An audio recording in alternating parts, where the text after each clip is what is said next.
Digital Jain पाठशाला में आपका स्वागत है। प्रणाम टीचर्स। टॉपिक श्री इरियावही सूत्रार्थ।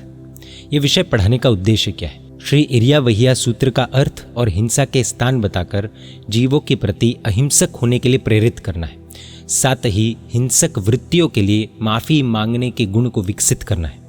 सिखाने का तरीका क्या होगा? डिजिटल प्रेजेंटेशन के माध्यम से ये विषय सिखाना है। प्रेजेंटेशन में सूत्र को इस तरह से फ्रेजेस में डिवाइड किया गया है।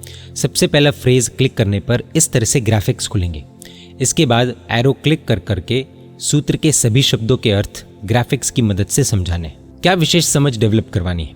इस सूत्र में गमनागमन में अर्थात आने जाने में हुई जीव विराधना के लिए मिच्छामि दुक्कडम दिया जाता है। इस सूत्र में हमें बताया गया है कि किस किस प्रकार से हमसे जीवों की हिंसा हो सकती है, जिससे हम जागृति रखें और उनकी हिंसा से बच पाए। हमने जो जो हिंसा संबंधी पाप किए हैं उसके लिए इस सूत्र के माध्यम से हम माफ़ी मांगते हैं। इसमें एकेंद्रिय से लेकर पंचेंद्रिय तक के समस्त जीवों से क्षमा याचना की जाती है। इसमें न केवल मृत्यु को हिंसा बताई गई है, बल्कि अन्य प्रकार से जीवों को दुख पहुंचता है वो भी बताया गया है और उसके लिए माफ़ी मांगने हेतु प्रेरित भी किया गया है। कहानी बालमुनि अयमुत्ता की कहानी गाइड में दी गई है। ये कहानी से छात्रों को जानने को मिलेगा कि किस तरह से एक सूत्र भी भाव से यदि बोला जाए तो आत्मा का कल्याण कर सकता है। जिन शासन के एक एक सूत्र में कितनी ताकत है, साथ ही छोटी उम्र में भी भावों के साथ बोले गए सूत्र से आत्मा का कल्याण संभव है। इस कहानी को सार के साथ छात्रों को बतानी है। प्रश्नोत्तर। धूल से ढकने में जीवों को दुख कैसे होता है? तो इसका उत्तर यह है कि जैसे हमारे ऊपर कोई मकान गिर जाए और उसमें हम अगर दब जाए तो हमारे हाथ पैर टूट सकते हैं, हमें घुटन हो सकती है और हम मर भी सकते हैं। वैसे ही जब हम नीचे देखकर नहीं चलते हैं तब जमीन में चलने वाले कीड़े मकोड़े चींटी आदि जीव धूल या मिट्टी से ढक जाते हैं तो उन्हें भी हमारे समान दर्द और दुख होता है। कभी कभी मस्ती में भी हम चलती हुई चींटी पर रेत या फिर धूल के कण डालते हैं तो वो उसमें दब जाती है, उसके पैर टूट सकते हैं। बड़ी मुश्किल से वो कभी बाहर निकल पाती है या फिर कभी दबकर ही मृत्यु को प्राप्त हो जाती है। प्रश्न ये है कि स्पर्श करने से जीवों को दुख कैसे होता है? भयभीत करने से जीवों को दुख कैसे होता है? एक स्थान से दूसरे स्थान में जीवों को रखने से दुख कैसे होता है? इन प्रश्नों के उत्तर गाइड में डिटेल में दिए गए हैं, जानकर अच्छे से छात्रों को समझाने। एक्सरसाइज गेम सही व्यवहार या गलत व्यवहार।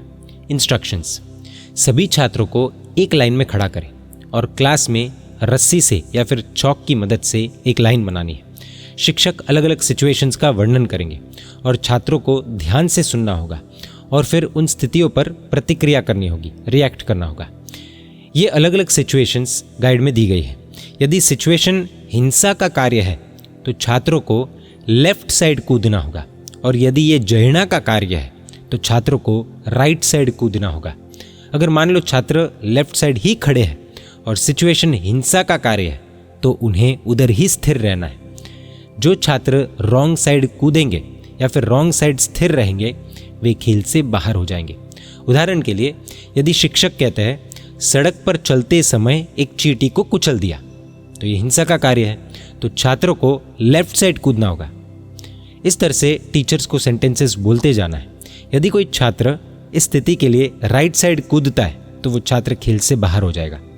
इसी के साथ जो बच्चा लास्ट में कूदेगा या फिर कूदते समय बैलेंस खो देगा वो भी खेल से बाहर किया जाएगा। खेल को और रोचक और चुनौतीपूर्ण बनाने के लिए आखिर में जब 6 से 7 छात्र बचे हो तब शिक्षक छात्रों से संबंधित स्थिति से जुड़े इरियावही सूत्र के पद को बताने के लिए कह सकते हैं। आखिर में मान लो कोई बच्चा जवाब नहीं दे पा रहा है तो राउंड रिपीट भी कर सकते हैं। यदि किसी एक बच्चे ने जवाब दिया तो वो विनर हो जाएगा। इस तरह से खेल तब तक जारी रहता है जब तक हमें विजेता नहीं मिल जाता। यदि आवश्यक हो तो शिक्षक अधिक परिस्थितियां जोड़ सकते हैं। वर्कशीट इस शीट में छात्रों को उनके द्वारा किए गए जयना के कार्य को जयना के बॉक्स में एवं हिंसा के कार्य को हिंसा के बॉक्स में लिखना है। उदाहरण के लिए एगिंदिया में जयना वाले बॉक्स में लिख सकते हैं मैंने पानी छान कर वापरा। हिंसा वाले बॉक्स में लिख सकते हैं कि एक बार मैंने घास के ऊपर पैर रख दिया था। प्रोजेक्ट छात्रों को इरियावही सूत्र के माध्यम से प्रायश्चित करने हेतु उनके द्वारा किए गए हिंसा के कार्यों को याद करके लिखना है। साथ ही ये भी लिखना है कि वे उन कार्यों से कैसे बच सकते हैं। उदाहरण के लिए आई विश टू डू पश्चाताप for stepping on a cockroach. I promise to avoid the same by looking down and walking carefully. Exercise के पेज नंबर्स एवं अधिक जानकारी के लिए आप गाइड रेफर कर सकते हैं।